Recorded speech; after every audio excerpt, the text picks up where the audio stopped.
So this is what I'm talking about. I think I pointed out this the last time. This is as a result of root rot. It's drying down towards this part. Also, this one is actually picking up to start drying up. The manure I applied the last time was actually eating up the roots. Here is our mango. Let's see. Doing pretty well. Probably fruiting is going to occur very soon. This is what we call sod sucker. Sod sucker. This is the best sucker to actually leave to replace the mother plant. Why do you actually adopt this kind of spacing method? It will help in terms of nutrient absorption, less competition from the roots. So, but when you cluster your bananas or your plantain, they tend to compete for nutrients, so limiting their energy for growth and then utilization of the nutrients available. So, and it also helps in a airflow pattern. This very banana or plantain tree, you can trace the root to that point, even to the point where you have that banana over there. So the root system can even migrate to this point. This one can even come to this point. Hello, Stagro family. Alright guys, welcome back to our channel. This is Stagro Farms. Okay, on a quick one. Alright, today is the 15th day of November 2025. So we are fully back into the dry season. You can see our our soil is totally dry at the moment. So we've not had rain for about let's say about a week now. So but despite the lack of rain, our plantains and bananas are doing pretty well. So hopefully we are looking forward to seeing them start fruiting. Not all, but some of them start fruiting. So let's look at what we have here. I'm suspecting that this guy is about to start fruiting. I'm not sure. So the leaf, I'm looking forward to seeing the flag leaf, but you can see that the new leaf which it brought out is giving me a sign of a plantain which is about to start fruiting. I'm not sure for now until I see the flag leaf. Likewise what I have over here. So likewise this guy, I'm suspecting fruiting might set in at any time. So mind you, I think the last time I talked about how to know when your plantain or your banana start fruiting. So but another sign that will actually tell you that fruiting is about to occur is when you start seeing their leaf shooting upwards. You can see these ones are tilting. You can see these ones are bending over. These ones are bending over. But at some point during their fruiting stage, you can see they are going to shoot upwards before the emergence of a flag leaf. So this will occur before the flag leaf, maybe probably in less than 1 month, or even in a few weeks time, we might have fruiting start to occur. So you can see, so these are compost. They are compost. They are dry in a way. Totally dry. Here is our banana orchard. I'm going to do what? I'm going to prune. You can see some of the leaves are beginning to dry. So one of the causes of dry leaves is lack of water. Another could be Sigatoka. Sigatoka is a fungal disease, can actually affect and then begin to dry up the leaf. But I can tell you that this is as a result of a lack of water. They've not had rain for the past 1 week. So likewise here, you see that are beginning to occur here. You see the dryness of the leaves. That is why I said in my last episode, this is not the best time to prune. No matter what, don't prune in the dry season. Throughout the rainy season, we never had a dry leaf like this because they were getting enough water. So why do we say don't prune? This guy, due to the fact that they are not getting enough water, they need enough of these leaves to actually extract water from. So we have about 1, 2, 3, 4, 5, 6, 7, 8. So don't prune. Likewise, even if you have more than required, like I said, you should leave about 8 to 10. But in this case, even if you have up to 12, don't prune. They are utilizing the water in the trunk, the water in their trunk to actually produce. So that is why you see the dryness begin to occur from the tip. Let me show you. That is why the dryness is beginning to occur from the tip. And this is the last leaf. You can see this is the last leaf. So even if I want to prune now, I should be able to prune this one, but I won't prune until the dryness occur, much larger part of the leaf, so you know that the plantain has actually utilized enough water for its sustenance and the growth. So that is what is happening here. This banana is actually utilizing the water in the leaf to actually sustain itself, due to the fact that it's no longer getting enough water from the ground. So this is what you will see subsequently begin to occur here. So you can see our suckers are emerging. See. So the other time I talked about how you can actually maintain the cycle in your farm by leaving a sucker. So we've done the suckering couple of times. You can see they're also popping out again. And let me give you an example of what I mean by having a good cycle. You can see here in a row we have a replacing sucker here. Likewise here.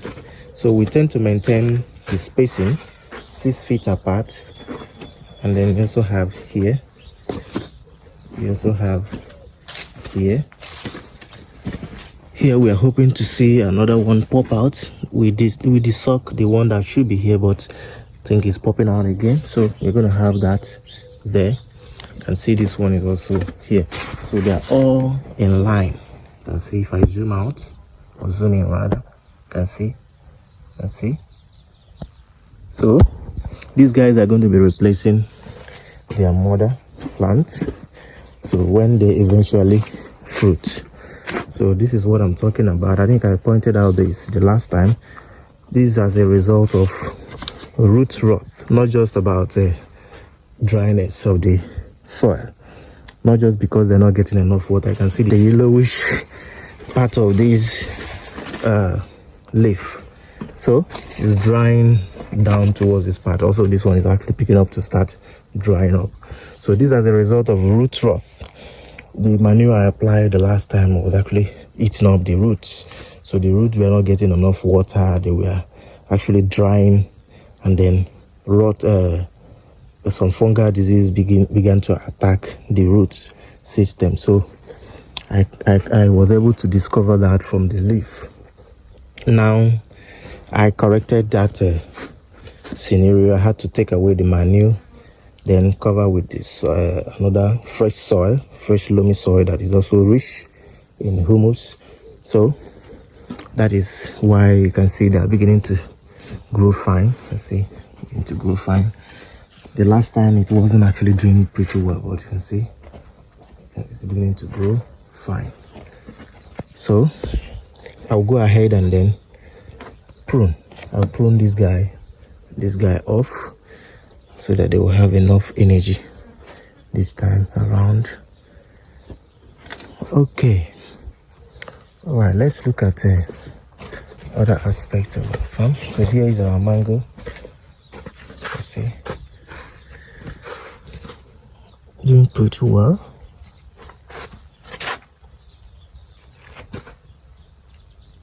This is nice. Okay.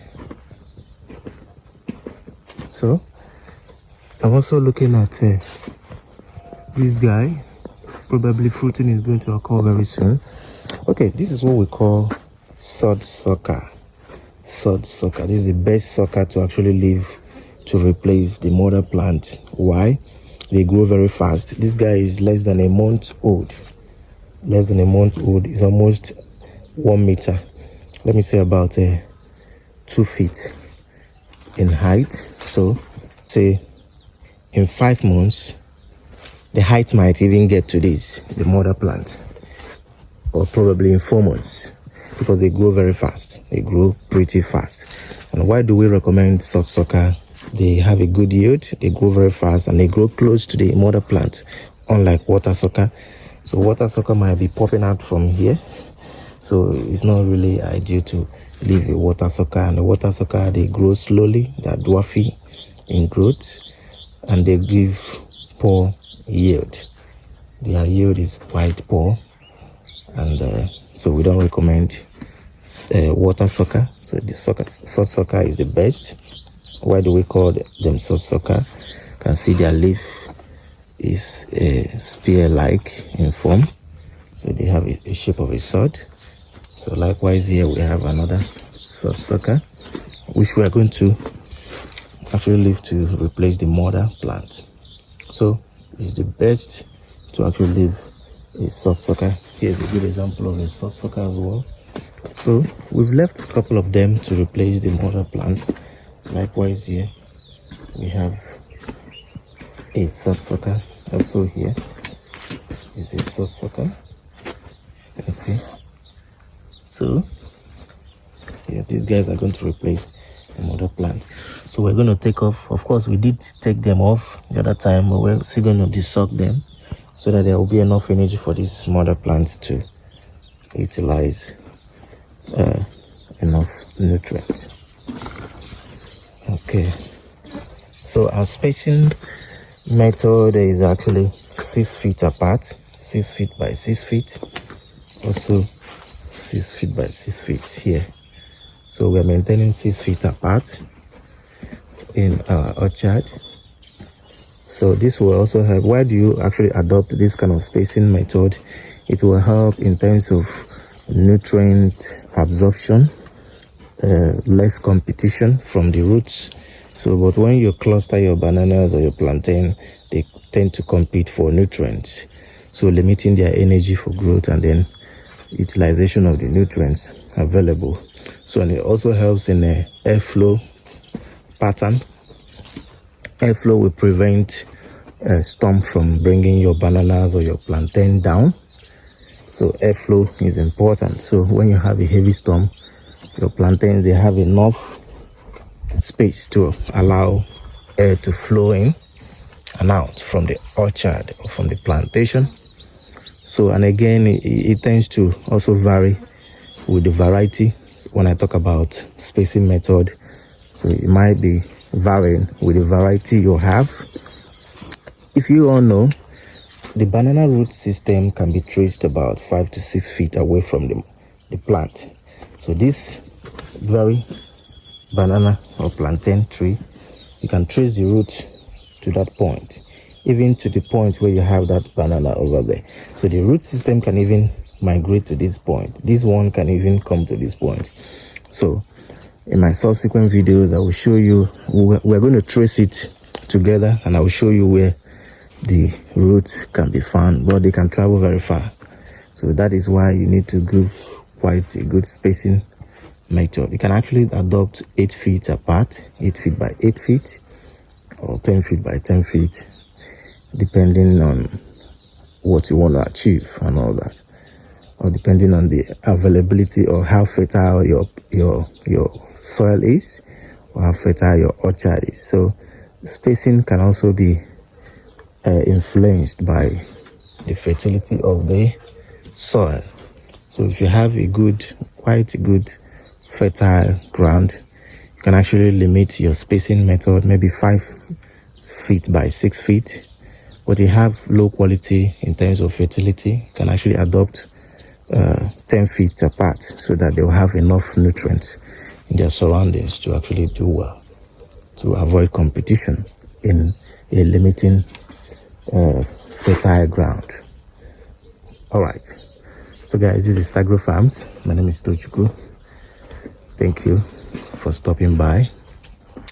Let me update you guys on what I have and the nature of my plantation or my orchard this day.